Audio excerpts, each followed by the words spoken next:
we are going to start the chapter How to Tell Wild Animals, and which is written by Caroline Wells.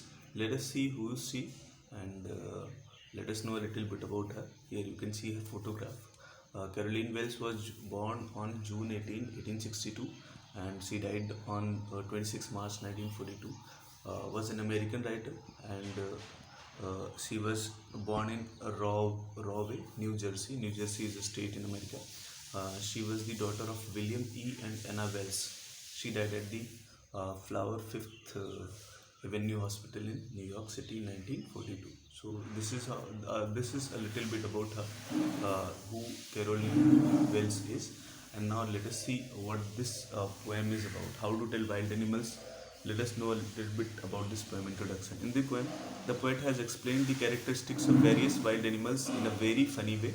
She has used language in a way that that generates humor. She is introducing the reader to various kinds of wild animals like Asian lion, Bengal tiger, bear, etc., explaining each of the animals in a very humorous way. So you are going to find out she's actually telling a very humorous way to find out the identities of animals, whether when you someday encountered an animal, then how you're going to recognize which kind of animal it is. So she has actually figured out some humorous ways to identify the animals.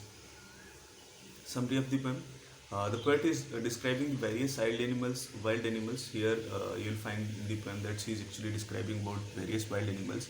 These animals are very dangerous, and definitely whatever the animals she has described, so these are very dangerous, and she has introduced them one by one in a very funny way. And you'll also find that she has introduced all of them in one by one and in a very funny manner. She says that if you are visiting the jungles of the east, then there you see an animal which has tawny skin. Tawny means what? Yellowish skin, and roars loudly that you will die out of fear. So when she is actually giving the description of a lion, this means that you have seen an Asian lion.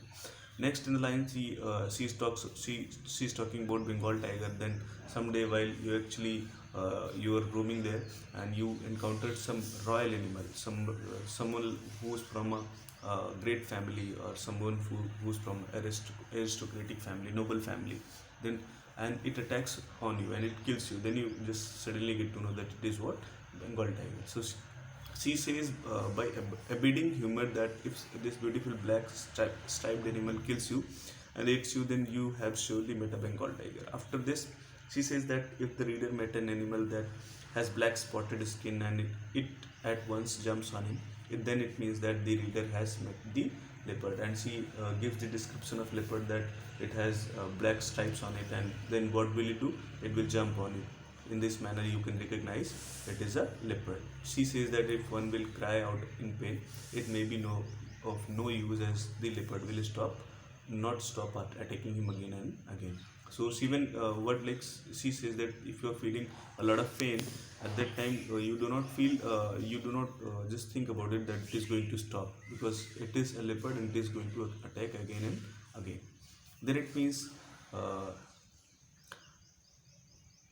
moreover, she says that if one will cry out in pain, it is of no use, because leopard will never stop attacking.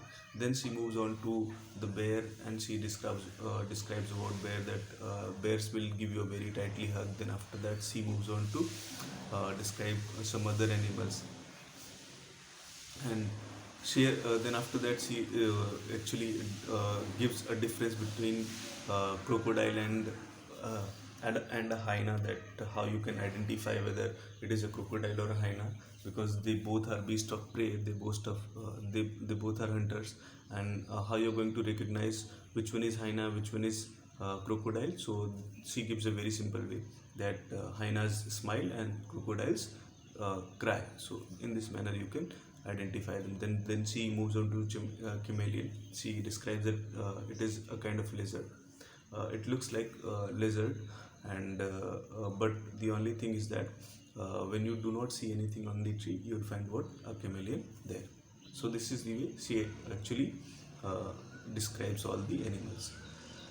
So this is the summary of the poem, and now after this we will do the explanation of this poem. Thank you everyone.